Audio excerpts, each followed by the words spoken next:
Река Дунав е наричана Европейската линия на живота, защото преминава през много европейски държави между Шварцвалд в Германия и Черно море. Това е най-международната река в света и втората най-дълга в Европа. Милиони хора зависят от нея.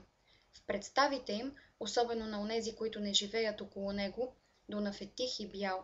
Но дали е така за ломчани, хора, които са пряко свързани с реката?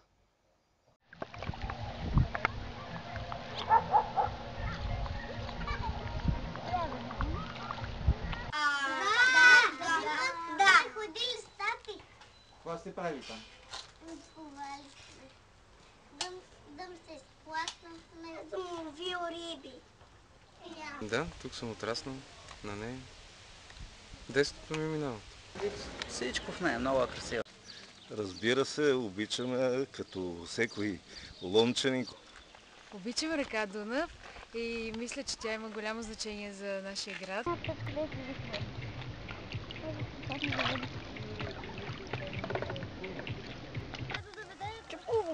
Да плувам навътре, да ловя риба. Защото плуваме и се къпеме. Да се къпеме? Да, най-вече. А ловите ли риба? Да. Всеки ден през лятото.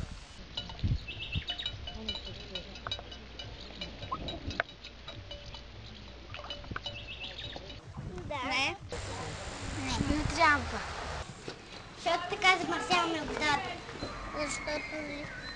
Защото че се замърси, рибките ще умрат завинаги.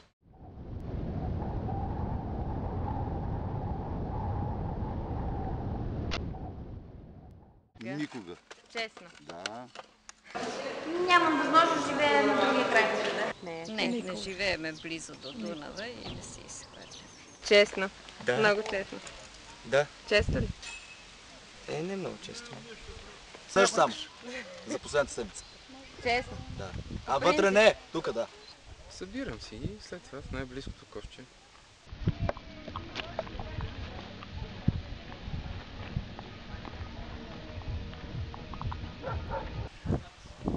Не представям, но смятам, че на слънце се разгаждат бързо, а в Дунав и на влага може да изкарат и с години. Около 20 години. Много. Много?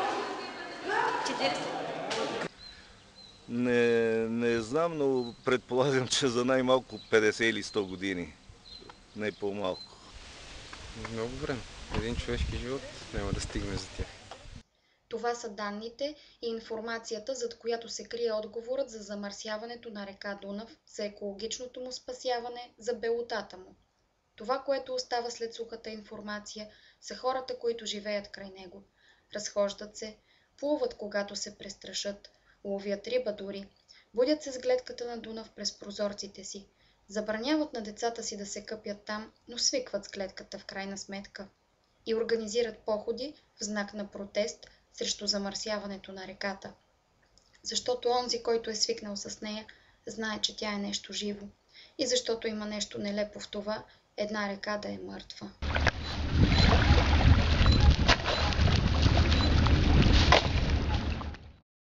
Да не фъргат боклуците в водата. И ще умрат рибките. Да бъде чиста. Якто пади. Освен с укор да се отнасям към тях, как по друг начин? Буклуци. Нищо друго. Ще я за тех. Това е такова богатство, тая река, и за плаж, и за прохладана, особено тук Дунавския парк, ако се поддържа хората. Че си я за тех, за техните деца. За здравето. Много е важно. Унищожаваме бъдещето на всички нас. Това е най-важно.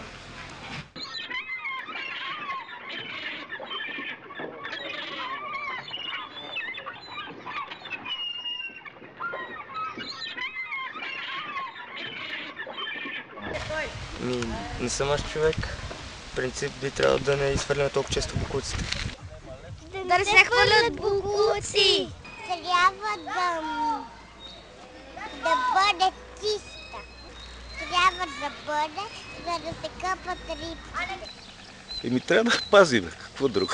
Да пазим природосъобразен начин на живот да водиме, да не се хвърлят отпадъци.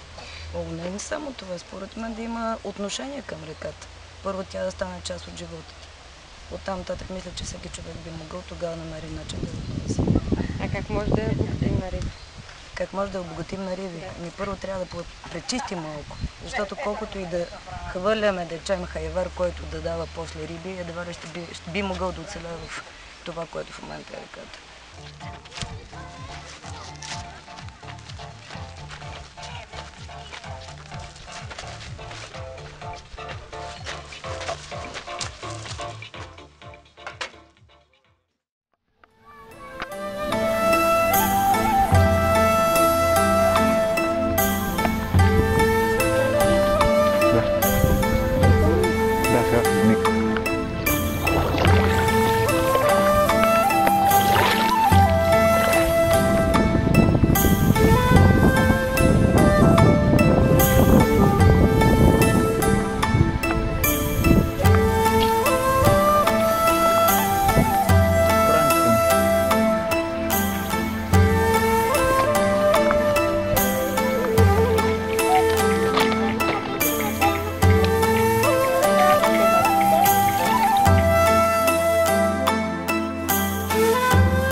И настоящето, и бъдещето на ломчани е неразривно свързано с Дунав.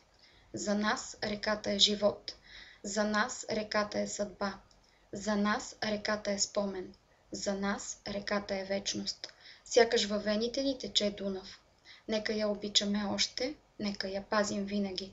Защото тя ще продължи да ни свързва със света. Тя ще продължи да ни дава прехрана. Тя ще продължи да ни бъде вярна. Нека и бъдем верни и ние.